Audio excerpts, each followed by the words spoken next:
അള്ളാഹു പറയുന്നുണ്ട് പരസ്യമാക്കുന്നതിനും ഖൈറുണ്ട്, രഹസ്യമാക്കുന്നതിനും ഖൈറുണ്ട്. എന്താണ് പരസ്യമാക്കുന്നതിലെ ഖൈർ? എന്താണ്? നമ്മൾ സദഖ കൊടുക്കുമ്പോ അത് പരസ്യമാക്കിയാലുള്ള ഉപകാരം എന്താണ്? ഇങ്ങനെയുള്ള സദസ്സുകളിൽ വെച്ച് ഇങ്ങനെയുള്ള സദസ്സുകളിൽ വെച്ച് ഇവിടെ തേൻ വിൽക്കപ്പെടും. എന്തിനാണ് തേൻ നിങ്ങൾക്ക് നൽകുന്നത്? എന്തിനാണ്? തേൻ ഒരു ഔഷധമാണ്. അതിനും പുറമെ അത് മന്ത്രിച്ച തേനായിരിക്കും. അതോടൊപ്പം ആ ഒരു മന്ത്രിച്ച ഔഷധം നിങ്ങൾ വാങ്ങിക്കുമ്പോ അള്ളാഹുവിന്റെ സ്ഥാപനത്തിലേക്ക്, അള്ളാഹുവിന്റെ ദീനിന് വേണ്ടി നിങ്ങളാൽ കഴിയുന്ന നല്ലൊരു സംഭാവന നൽകാൻ വേണ്ടി, അത്തരം സമയത്ത് ഞാൻ ഇപ്പൊന്നും പൈസ കൊടുക്കൂല, നിങ്ങൾ തേന് തരി, ഞാനത് രഹസ്യമായിട്ട് കൊടുത്തോളാം, അങ്ങനെ ചെയ്യരുത്. അതല്ല, അത് നിങ്ങൾ നമ്മളെപ്പോലെയുള്ള വളവന്മാരങ്ങനെ പറയാതിരിക്കാൻ വേണ്ടിയാണ് അള്ളാഹു പറഞ്ഞത്.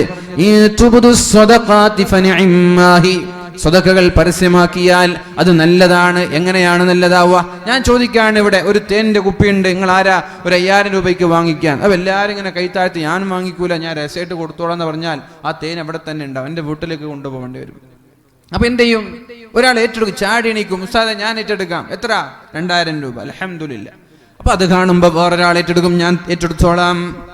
വേറൊരാൾ പറയും ഞാൻ 1000-ന്, വേറൊരാൾ പറയും ഞാൻ 2500-ന്. ഇങ്ങനെ ഓരോ ആളുകൾ ഏറ്റെടുക്കും.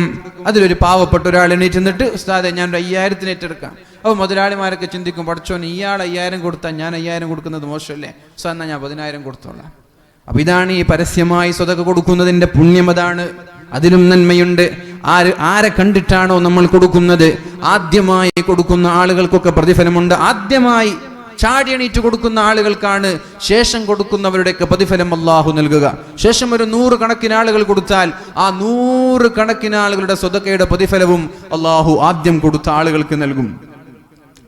മൻ സന്ന ഫിൽ ഇസ്ലാമി സുന്നതൻ ഹസന, ഇസ്ലാമിൽ ഒരാൾ നല്ല കാര്യത്തിന് തുടക്കം കുറിച്ചു, ഫലഹു അജ്റുഹാ, ആദ്യം ഒരാൾ ഏറ്റെടുത്തിട്ട് 5000 രൂപ ഏറ്റെടുത്തു, അയാൾക്ക് അതിന്റെ കൂലിയുണ്ട്. വഅജ്റു മൻ തബിഅഹാ, വഅജ്റു മൻ തബിഅഹാ, ആരാണോ വഅജ്റു മൻ അമില ബിഹാ, ആരാണോ ആ നമ്മുടെ ആദ്യത്തെ പ്രവർത്തനത്തെ ഏറ്റെടുക്കുന്നത്, ശേഷം വരുന്ന ആളുകൾ അവർക്ക് അല്ലാഹു എത്ര പ്രതിഫലം കൊടുക്കുന്നുണ്ടോ അതെല്ലാം ആദ്യം ചെയ്യുന്ന ആളുകൾക്കും അല്ലാഹു നൽകുമെന്ന് മുഹമ്മദുർ റസൂലുള്ളാഹ്. അപ്പൊ 100 ആളുകൾ ഉണ്ടെങ്കിൽ ഇയാൾക്ക് 101 സ്വതക്കയുടെ പ്രതിഫലമാണ്. ആദ്യം ഏറ്റെടുത്ത ആളുകൾ, പിന്നെ രണ്ടാമത്, പിന്നെ മൂന്നാമത്. അപ്പൊ അവസാനം ഏറ്റെടുത്ത ആളുകൾക്ക് അയാളുടേത് മാത്രം ഉണ്ടാവും, ശേഷമുള്ളവരുടേത് ഉണ്ടാവൂല. അതുകൊണ്ട് ഇങ്ങനെയുള്ള സ്വതക്കകൾ പരസ്യമാക്കുന്നതിലും നന്മയുണ്ട്. എല്ലാ സ്ഥലത്തും രഹസ്യമാക്കണമെന്നല്ല, പരസ്യമാക്കുന്നതിലും നന്മയുണ്ട്. നിങ്ങൾ സ്വതക്കകൾ പരസ്യമാക്കുന്നത് നല്ലതാണ്. എന്നാൽ അങ്ങനെ പരസ്യമായി ഏറ്റെടുത്തതിന് ശേഷം അതിനെ നിങ്ങൾ രഹസ്യമാക്കി വെച്ചാൽ, ചിലത് ഒരു 5000 പരസ്യമായി ഏറ്റെടുത്തു, ഒരു 2000 രൂപ രഹസ്യമാക്കി ആരും അറിയാതെ ബക്കറ്റിലിട്ടു, അല്ലെങ്കിൽ 5000 രൂപ ആരും അറിയാതെ ബക്കറ്റിലിട്ടു. നേരെ മറിച്ച് സംഘാടകരുടെ കയ്യിൽ കൊടുക്കുമ്പോൾ അവരറിയും. സംഘാടകരെ പേനും കടലാസൊക്കെ എടുത്ത് വരുമ്പോ നമ്മൾ ഇങ്ങനെ പേരൊന്നും പറയണ്ട, എൻ്റെ ഒരു 5000 കൊടുക്കുക, അത് അയാൾ അറിഞ്ഞു, അയാളതറിയും. റെസീറ്റ് തരുമ്പോൾ ഒരു പക്ഷേ കമ്മിറ്റിക്കാരും അറിയും. അപ്പൊ അതും വേണ്ട. അങ്ങനെ റെസീറ്റും പിന്നെ നോട്ടീസും പ്രശസ്തിയും ഒന്നുമില്ലാതെ ബക്കറ്റിൽ 10 രൂപയും 5 രൂപയൊക്കെ ഇടുന്നത് മാറ്റി ബക്കറ്റിലിടുന്ന സ്വതക്ക, അതാണ് നിങ്ങൾ രഹസ്യമാക്കി കൊടുക്കുന്ന സ്വതക്ക. അങ്ങനെ നിങ്ങൾ രഹസ്യമാക്കി കൊടുത്താൽ നിങ്ങൾ അങ്ങനെ രഹസ്യമായിട്ട് പാവങ്ങളായ ആളുകൾക്ക് നൽകുകയൊക്കെ ചെയ്താൽ അത് ഖൈറാണെന്ന് മാത്രമല്ല, അല്ലാഹു ഈ സ്വതക്കകൾ കാരണം നമ്മുടെ പാപങ്ങൾ പുറത്തു തരുമെന്ന് പരിശുദ്ധ ഖുർആൻ നമ്മോട് പഠിപ്പിക്കുന്നുണ്ട്. അതുകൊണ്ട് എൻ്റെ പ്രിയപ്പെട്ട സഹോദരങ്ങളോട്, സഹോദരിമാരോട് പറയാനുള്ളത്, രഹസ്യമായ അല്ലാഹുവും നമ്മളും മാത്രം അറിയുന്ന സ്വതക്ക നമ്മളിൽ ഉണ്ടാവണം. അല്ലാഹുവും നമ്മൾ മാത്രം, ഭർത്താവ് അറിഞ്ഞിട്ടില്ല, മക്കൾ അറിഞ്ഞിട്ടില്ല, ഭാര്യ അറിഞ്ഞിട്ടില്ല, മാതാപിതാക്കളോ ചങ്ങാതിമാരോ ഒരാളും അറിയാത്ത രഹസ്യമായ സ്വതക്കകൾ ഉണ്ടാവണം. അല്ലാഹു തൗഫീഖ് ചെയ്യട്ടെ. പിന്നെ രാത്രിയുള്ള തഹജ്ജുദ് നിസ്കാരങ്ങൾ, ആയിഷ ബീവി റളിയല്ലാഹു അൻഹാ വഹദിമാരായ പത്നിമാരൊക്കെ അല്ലാഹുവിന്റെ ഹബീബിന്റെ കൂടെ കിടന്നുറങ്ങാറുണ്ടായിരുന്നു. രാത്രി കിടന്നുറങ്ങും. രാത്രി ഉറക്കത്തിൽ നിന്ന് നമ്മൾക്കൊക്കെ അറിയൂലേ, നമ്മളൊക്കെ രാത്രി ഉറങ്ങിയാൽ പല മേഖലകളിലേക്കും ചെരിഞ്ഞും മറിഞ്ഞും കാലും കൈയൊക്കെ അവിടെയൊക്കെ വെച്ച് നമ്മൾ ഉറങ്ങും. അങ്ങനെ ആയിഷ ബീവി റളിയല്ലാഹു അൻഹ ഉറക്കത്തിൽ നിന്നൊന്ന് തെന്നിമാറി കൈയൊന്ന് നീട്ടിയപ്പോ കൂടെ ഉറങ്ങുന്ന നബി തങ്ങളെ കാണാനില്ല. ഭർത്താവ് എണീറ്റ് പോയിരിക്കുകയാണ്, ഭർത്താവിനെ കാണുന്നില്ല. പതിവ് പോലെ ഭർത്താവിന് സംശയം തോന്നും, ഭാര്യയ്ക്ക് സംശയം തോന്നും, ഭർത്താവ് എവിടെയാണ്, എവിടെ പോയി എന്നുള്ള സംശയം ഭാര്യയ്ക്ക് തോന്നും. ഉടനെ തന്നെ ആയിഷ ബീവി റളിയല്ലാഹു അൻഹ എണീറ്റ് നിൽക്കുകയും ഉടനെ അന്വേഷിച്ചു നോക്കുമ്പോൾ ആ പള്ളിയിൽ നിസ്കരിച്ചു കൊണ്ടിരിക്കുകയാണ്. സ്വന്തം ഭാര്യ പോലും അറിയാതെ, ഭാര്യയെ പോലും അറിയിക്കാതെ അള്ളാഹുവിന്റെ ഹബീബ് സല്ലല്ലാഹു അലൈഹി വസല്ലം, നബി സല്ലല്ലാഹു അലൈഹി വസല്ലമ തങ്ങൾ പള്ളിയിൽ വെച്ച് നിസ്കരിച്ചു കൊണ്ടിരിക്കുകയാണ്. ഇത് മഹാമഹദിയായ ആയിഷ ബീവി റളിയല്ലാഹു അൻഹ കാണുകയുണ്ടായി. അപ്പോഴാണ് അള്ളാഹുവിന്റെ ഹബീബ് സല്ലല്ലാഹു അലൈഹി വസല്ലം ആയിഷ ബീവി റളിയല്ലാഹു അൻഹ അള്ളാഹുവിന്റെ ഹബീബിന്റെ നിസ്കാരം ശ്രദ്ധിച്ചത്. ആ നിസ്കാരത്തിൽ വെച്ച് നബി ദുആ ചെയ്യുന്നുണ്ട്, അല്ലാഹുമ്മ അഊദു ബിറിളാക മിൻ സഖതിക. അല്ലാഹുവേ, നിന്റെ തൃപ്തി കൊണ്ട് ഞാൻ നിന്റെ ദേശത്തിൽ നിന്ന് തൃപ്തിയെ ചോദിക്കുകയാണ്. എന്നോട് നീ കോപിക്കല്ല റബ്ബേ, എന്നോട് നീ ദേഷ്യപ്പെടല്ല റബ്ബേ, എന്നെ നീ ഇഷ്ടപ്പെടണമെന്നർത്ഥമുള്ള അല്ലാഹുമ്മ ഇന്നി അഊദു ബിറിളാക മിൻ സഖതിക. അല്ലാഹുവേ, നിന്റെ റിള, നിന്റെ തൃപ്തിയെ ഞാൻ ചോദിക്കുകയാണ്. വമുആഫാതിക മിൻ ഉഖൂവതിക, നീ എന്നെ ശിക്ഷിക്കരുത്, എനിക്ക് നീ മാപ്പ് തരണേ അല്ലാഹ്. വഅഊദു ബിക മിൻക, ഞാൻ നിന്റെ എല്ലാ കാര്യങ്ങളിൽ നിന്നും നിന്നോട് ഞാൻ കാവൽ തേടുകയാണ്. ലാ ഉഹ്സി സനാഅൻ അലൈക അൻത കമാ അസ്നൈത അലാ നഫ്സിക, ഞാൻ നിന്നെ പുകഴ്ത്തുകയാണ് എന്നർത്ഥമുള്ള ദിക്ർ അല്ലാഹുവിന്റെ ഹബീബ് പള്ളിയിൽ വെച്ച് ചെയ്തുകൊണ്ടിരിക്കുകയാണ്, നിസ്കരിച്ചുകൊണ്ട് ഈ ദുആ ചെയ്തുകൊണ്ടിരിക്കുകയാണ്.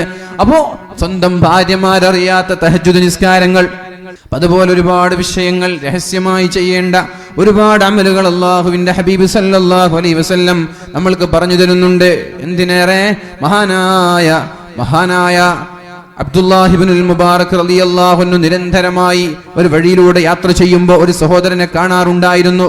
ഒരു വഴിയിലൂടെ യാത്ര ചെയ്യുമ്പോൾ ഒരു സഹോദരനെ കാണും, അയാളുമായി സംസാരിക്കും, എപ്പോഴും സംസാരിക്കും, ഹദീസുകൾ പറഞ്ഞു കൊടുക്കും, സംശയങ്ങൾ ചോദിക്കും. അങ്ങനെയുള്ള ഒരാളെ ഒരു യുദ്ധം കഴിഞ്ഞ് തിരിച്ചു വന്നപ്പോ അയാളെ കാണാനില്ല. നാട്ടുകാരോട് ചോദിച്ചു, എവിടെ ഇന്നാലിന്ന് ആ വ്യക്തി എവിടെയെന്ന് ചോദിച്ചു. അപ്പോഴാണ് നാട്ടുകാർ പറഞ്ഞത്, ആ വ്യക്തി 10,000 രൂപ കടം കാരണം ജയിലിലാണ്. കടം കയറി കൊടുക്കാൻ കഴിയുന്നില്ല എന്ന് ജയിലിലാണ്. സുബ്ഹാനല്ലാഹ്, 10,000 രൂപ കടം കാരണം ജയിലിലാണെന്നോ?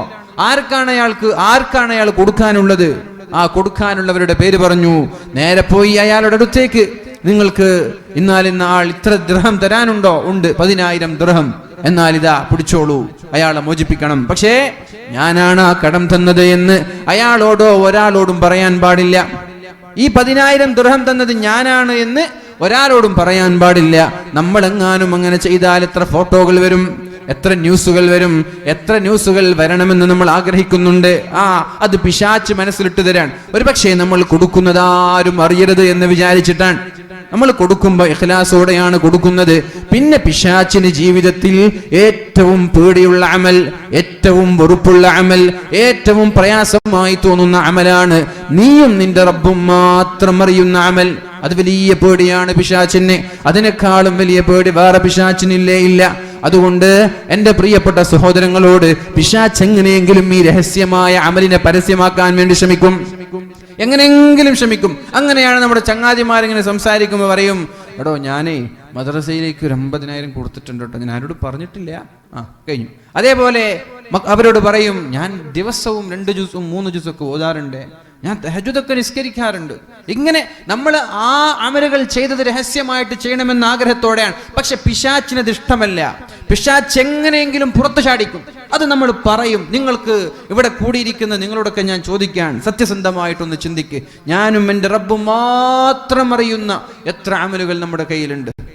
ഭാര്യ അറിയാത്ത, മക്കൾ അറിയാത്ത, ചങ്ങാതിമാരറിയാത്ത എത്ര അമൽ നമ്മുടെ കയ്യിലുണ്ട്. ഉണ്ടോ? ഒന്നെങ്കിലുണ്ടോ? ആലോചിക്കേണ്ട വിഷയമാണ്. ഒന്നെങ്കിലും ഉണ്ടോ? ഇല്ല, ഉണ്ടാവാൻ സാധ്യത വളരെ കുറവാണ്. അതുകൊണ്ട് നമ്മൾ എന്തായാലും നിർബന്ധമായും ഇനിയുള്ള ദിവസങ്ങളിൽ അത്തരം ഒരുപാട് അമലുകൾ ഒരുമിച്ച് കൂട്ടണം. മഹാനായ അബ്ദുല്ലാഹി ഇബ്നുൽ മുബാറക് റളിയല്ലാഹു അൻഹു 10,000 ദിർഹം കൊടുത്തു. 10,000 ദിർഹം. എന്നിട്ട് പറഞ്ഞു, ഞാൻ തന്നതാണെന്ന് ഒരാളോടും പറഞ്ഞേക്കരുത്. അയാളോട് വരെ പറയാൻ പാടില്ല. തിരിച്ച് നേരെ നാട്ടിലേക്ക് വന്നു. മഹാനായ അബ്ദുല്ലാഹി ഇബ്നുൽ മുബാറക് തങ്ങളുടെ ക്യാഷ് കിട്ടിയതിനു ശേഷം അയാൾ മോചിതനായി നാട്ടിലേക്ക് എത്തിയപ്പോഴാണ് നാട്ടുകാർ പറഞ്ഞത്, നിന്നെ അബ്ദുല്ലാഹി ഇബ്നുൽ മുബാറക് തങ്ങൾ ചോദിച്ചിരുന്നു എന്ന്. ആണോ? എവിടെ പോയി? ഇന്ന വഴിയിലൂടെ പോയിട്ടുണ്ട്. പിന്നാലെ പോയപ്പോ മഹാനായ അബ്ദുല്ലാഹി തങ്ങൾ കിട്ടി. നിങ്ങൾ എന്നെ ചോദിച്ചിരുന്നോ? ചോദിച്ചിരുന്നു, കാണാഞ്ഞിട്ട് ചോദിച്ചതാണ്. എവിടെയായിരുന്നു? എനിക്ക് കടം കയറി 10,000 രൂപയുടെ കടമുണ്ടായിരുന്നു, അത് കാരണത്താൽ ഞാൻ ജയിലിലായി. അതങ്ങനെ ഇപ്പൊ എത്തി. എന്നെ അയാൾ മോചിപ്പിച്ചു. ആരോ ഒരാൾ 10,000 ദിർഹം കൊടുത്ത് എന്നെ മോചിപ്പിച്ചതാണ്. മാഷാ അല്ലാഹ്, അള്ളാഹു തന്ന നിഅമത്തായാണ്, അള്ളാഹുവിനെ സ്തുതിച്ചോളൂ എന്ന് പറഞ്ഞ് ഞാൻ തന്നതാണെന്ന് പറഞ്ഞില്ല. അള്ളാഹു തന്ന നിഅമത്താണിത്, അതിന്റെ പേരിൽ അള്ളാഹുവിന് ശുക്ർ ചെയ്തോ എന്ന് പറഞ്ഞ് മഹാനായ അബ്ദുല്ലാഹി ഇബ്നുൽ മുബാറക് റളിയല്ലാഹു അൻഹു അവിടെ നിന്ന് യാത്ര തിരിക്കുകയാണ്. അതുകൊണ്ട് എന്റെ പ്രിയമുള്ള സഹോദരങ്ങളോടൊക്കെ പറയാനുള്ളത്, നമ്മൾ വ്യക്തിപരമായി ചെയ്യുന്ന അമൽ സംഘടനയുടെ പേരിൽ ചെയ്യുന്ന അമലല്ല, രാഷ്ട്രീയ പാർട്ടികളുടെ പേരിൽ ചെയ്യുന്ന അമലല്ല. ഒരുപക്ഷെ സംഘടനയുടെ പേരിൽ അമലുകൾ ചെയ്യുമ്പോൾ സംഘടനയുടെ വളർച്ചയ്ക്ക് വേണ്ടി നമ്മൾക്ക് അത് പബ്ലിഷ് ചെയ്യേണ്ടി വരും. രാഷ്ട്രീയ പാർട്ടികളുടെ പേരിൽ ചെയ്യുമ്പോൾ രാഷ്ട്രീയ പാർട്ടിയുടെ വളർച്ചയ്ക്ക് വേണ്ടി നമ്മൾക്ക് പബ്ലിഷ് ചെയ്യേണ്ടി വരും. അത് വ്യക്തിപരമായി ബാധിക്കില്ല, കാരണം അത് പാർട്ടിയുടെ വളർച്ചയാണ്, അത് കുഴപ്പമില്ല. പക്ഷേ നമ്മൾ വ്യക്തിപരമായി ചെയ്യുന്ന അമലുകൾ അതൊരിക്കലും മറ്റൊരാൾ കാണണമെന്ന് ആഗ്രഹിച്ചു പോകരുത്.